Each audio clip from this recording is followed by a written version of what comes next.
There's a whole bunch of work needs to be done on Ponce de Leon. I mean, all this erosion. Where's all that dirt going? On that Ponce de Leon.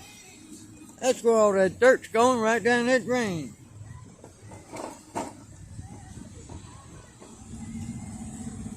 Lordy, lordy, lordy. Everybody complains about all the pollution of the Cop City. Yeah, we got more crap that needs to be damn fixed in this city than you can shake a stick at.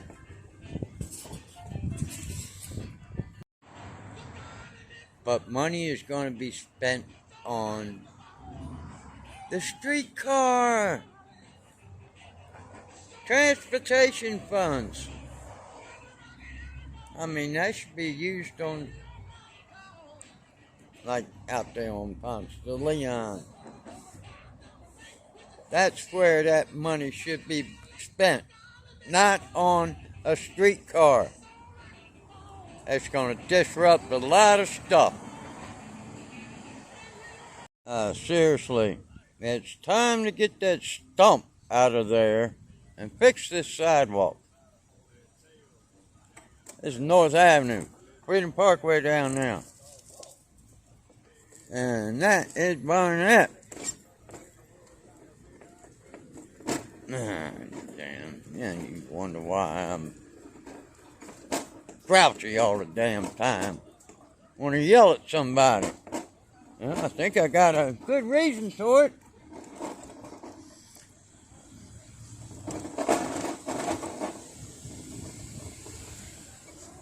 Don't you?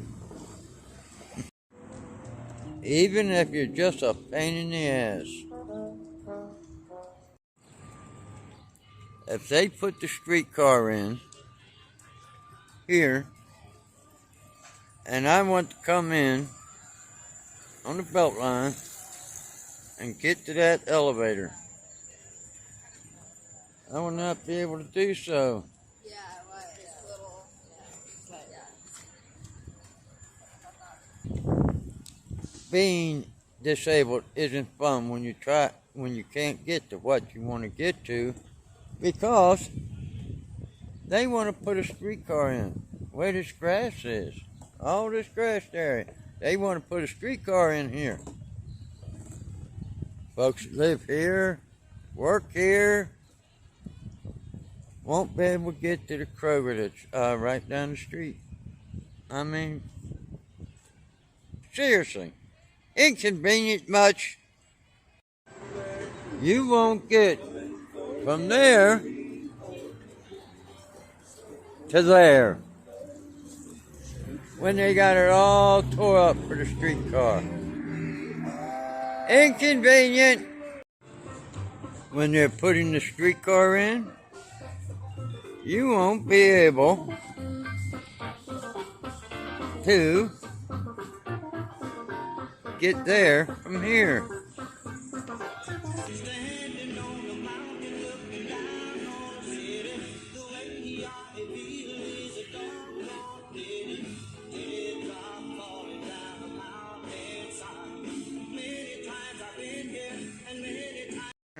I found some asphalt. I wonder why it just never got maintained. The old service alley. People probably don't even know it exists.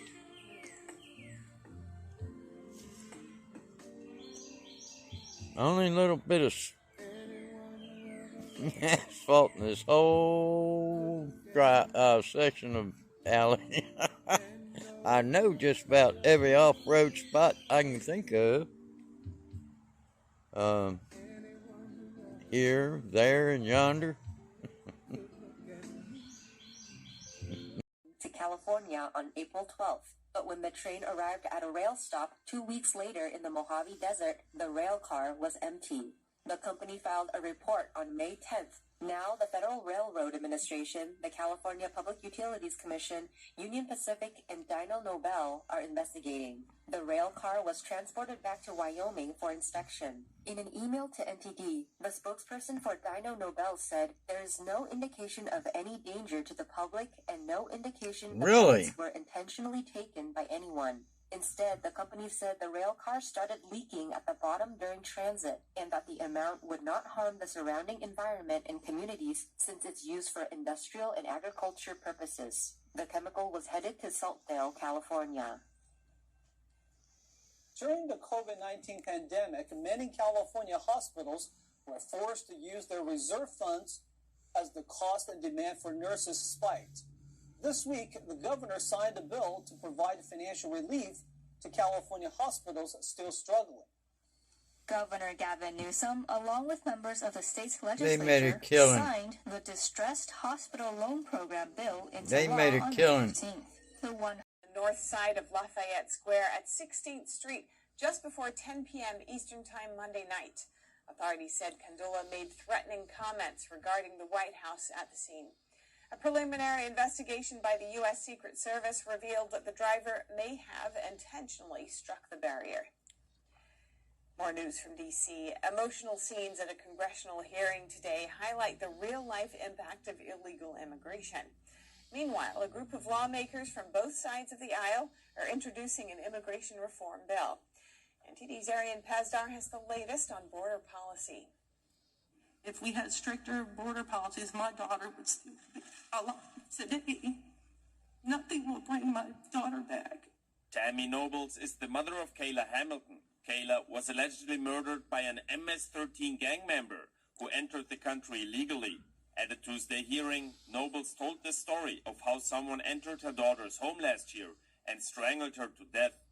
The murderer then violently sexually assaulted Kayla. Kayla's boyfriend came home from work and found her dead on the floor. A report released by the House Judiciary Committee on Tuesday found that years before coming to the U.S., the alien charged with Kayla's murder was arrested in El Salvador for illicit association with the dangerous MS-13 gang. We need to properly vet all border crossers. The government could have placed a phone call to authorities in El Salvador and found out that he was a gang member, but they didn't. Republicans at the hearing called for stricter controls and more vetting at the border. Democrats doubled down on processing centers in Latin American countries. This way, migrants could seek asylum and be vetted while still in their home country. Also on Tuesday, a group of bipartisan lawmakers introduced what they call the first complete bipartisan immigration reform law in the last 10 years. Republican Congresswoman Maria Salazar says the so-called Dignity Act aims to give more funding to Border Patrol as well as supply technology, create humanitarian Biden campuses will along the veto border it. where migrants would receive an asylum decision within 60 days, require the use of E-Verify, an online system that checks whether an employee is legally authorized to work, fund processing centers in Latin America for migrants to seek asylum, and make more green cards and visas available. However, the bill is not expected to pass, as House Republicans said they first want to increase security at the border before passing immigration reform.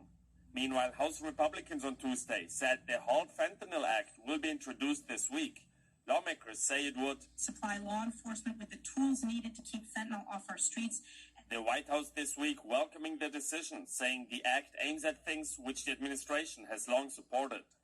Arian Pastar, NTD Yeah, News. right. Meanwhile, Uncle Joe, you don't get rich being a politician unless you're a crook. Got that, Uncle Joe? Harry Truman. The buck stops here. Hell, if that buck stops here, it's stopping at the taxpayer's pocket. Cut 61, please. We're at Target right now, and there's a lot of controversy going on about all of the Pride stuff that's coming out with kids' clothes and things like that. So we're going to go to the kids section, and we're actually going to see if they're putting weird, creepy, uncomfy stuff on children's clothing. I'm next to a literal onesie that says whatever the hell that means. We have Glad You Came Out, and I'm so happy that you're queer in the kids section. I'm sorry, but pride and toddler don't belong in the same sentence. So I found an extra small swimsuit in the child section. It says light binding effect on it. And then the bottoms in the kids section, keep in mind, say tuck friendly construction. Target hates you. Stop shopping there. Make them suffer. Bankrupt them the same way. I mean, look, this is right here. Target holds emergency meeting to avoid Bud Light situation. By the way, this is way worse than Bud Light. Bud Light was one influencer of one can. Target hates you. Michael, your reaction. Not only is this worse than Bud Light because Bud Light was one can, this is their entire marketing pitch with Target. Yes. But take it even further. Bud Light is an adult beverage. This is a kids section of Target.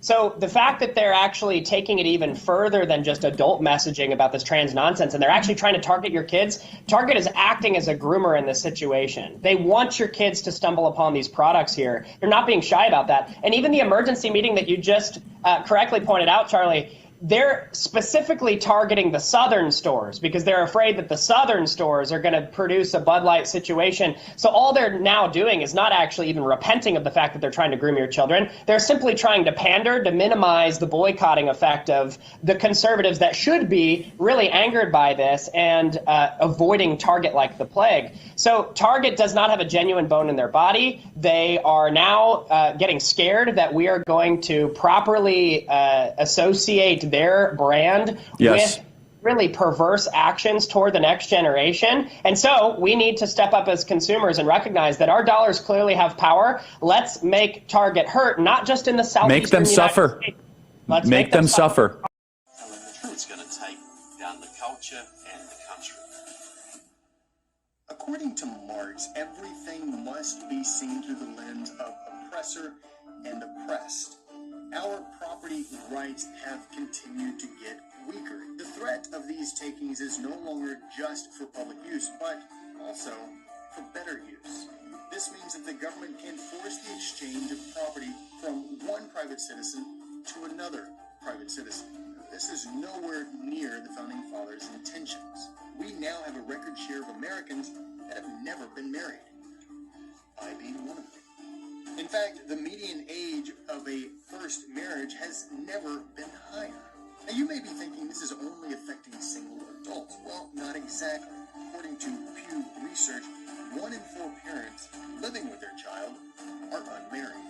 And let's take a look at how many children are currently living with either one parent or no parent. As of the first quarter of 2023. With Monday's announcement, Netflix says that the company is cranking its action slate into the next year. Well, we know how left that's going. At the state capitol, around 300 bills failed to pass. Many of those bills would have pushed the Democrats' interests. So why did the supermajority not pass them? Let's take a look. Approximately 300 bills failed to pass California's Assembly and Senate Appropriations Committees last week. The bills were part of what is known as a suspense hearing. That's when the Senate refers any proposals with a minimum $50,000 effect to the Senate Appropriations Committee, and the Assembly refers those exceeding $150,000 to the Assembly Appropriations Committee. Those that survive are reviewed by the other House's Appropriations Committee before being sent to the floor for final consideration. More than 1,100 bills were considered in the fast-paced sessions. However, many failed to pass. Among those were bills that represented Democrats' interests, who hold a supermajority. Lawmakers were potentially eyeing the state's $30 billion deficit following Governor Gavin Newsom's May budget revision announced a week before. During a press conference announcing the May budget revision, Newsom advised caution when passing bills. We have all these amazing bills. They're amazing. I mean, nothing worse. You know, I sit here, I care about what they care about. The vast majority of the bills I get, I'm like, I'd love to do that. You know, I want a little expression of a deeper understanding now of the nature of the budget. Boy, he's changed his tune. Some of the bills that failed to advance were about promoting abortion access, climate initiatives, gun control, and homelessness. The Assembly Appropriations Committee told reporters after the hearing that it is a different time that we have to operate it, so it is a lens that we have to look through all the bills. But when it comes to the southern border, a Republican assemblyman introduced a bill targeting retail theft failed. After it failed to pass, he said there is absolutely no fiscal or non-political argument the Appropriations Committee could make as to why the retail theft bill should not have been sent to the floor for a full vote. Californians in our retail businesses deserve to know the real data behind retail theft. Concerns about the budget will now be debated by the legislature in the coming weeks. Unwillingness to As prosecute. lawmakers review hundreds of bills, Governor Gavin Newsom is reviewing his new budget to, quote, hold big oil accountable. But one senator is questioning a budget provision for a tax increase on electricity consumption, which will fund oil profit investigations. Governor Gavin Newsom proposes to raise electricity consumption taxes in his recent push to punish big oil. The governor told Californians in a video posted back in January that they won't have to pay a cent for his new law. But his new budget now proposes to increase the state's electrical energy surcharge by $6 million a year. That's This tax surcharge the is a rich. tax paid by the state's electricity consumers Tax the based on rich. their amount of consumption. And This the tax poor would then fund pays. over a dozen new positions at California Energy Commission, responsible for figuring out if oil refineries are charging too much and are price gouging at the pump. This led to State Senator Brian Daly Thanks, questioning Uncle a State Joe. Finance Department representative. Why are we paying electricity rates to go after oil producers or to fund the positions when it should come out of the general fund? At the end of the day, why are ratepayers on the hook? As we've heard many times in this committee over the last 2 months, low-income, disadvantaged folks are paying those bills. But the finance representative didn't answer the question. This all comes as Newsom signed a bill into law back in March that would allow the state to investigate oil refinery profits and possible price gouging at the pump. Under this law, Jesus the Christ. Energy Commission Y'all will be so allowed to set stupid. a maximum profit margin for oil refining. Oil companies will be required to report daily operations and other data.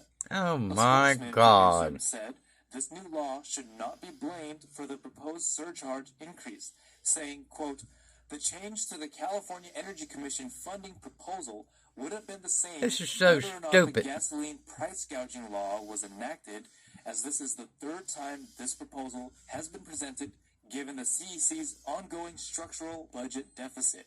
The law was spurred by last year's record high gas prices. This all comes as Newsom's. And over time, we start to realize that it has all been a myth, as if we've been lied to. And it really, I would say, garnished a lot of enthusiasm for us to go out and reach other black people to try to inform them and give them a fair, balanced decision-making opportunity. And so we started in 2018, and our mission was to get black people off the proverbial plantation through education and empowerment. And so that's what we've been able to do over the last several years. And we just partnered with Turning Point USA, and now we are Turning Point USA and Blexit. We've come together as one.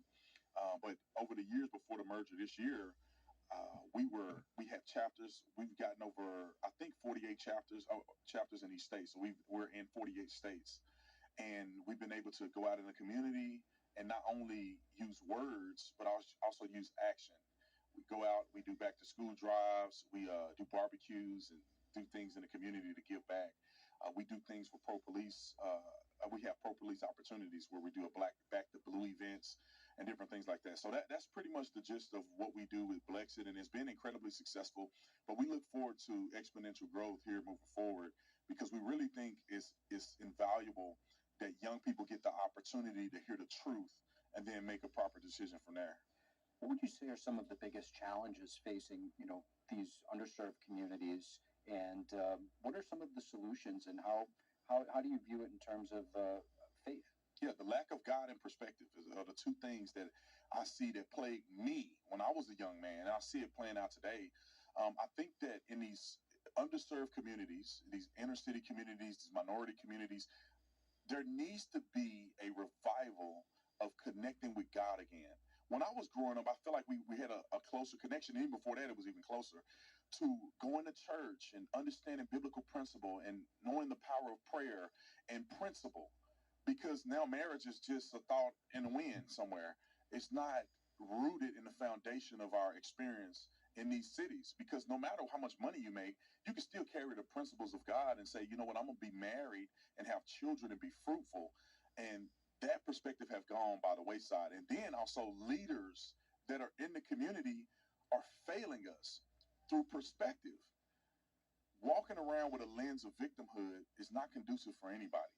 And I think that the solution to these problems is that if we can get God interjected back into our society, well, let me rephrase that, because God is already there. We just need to re-engage with God that's already in our community.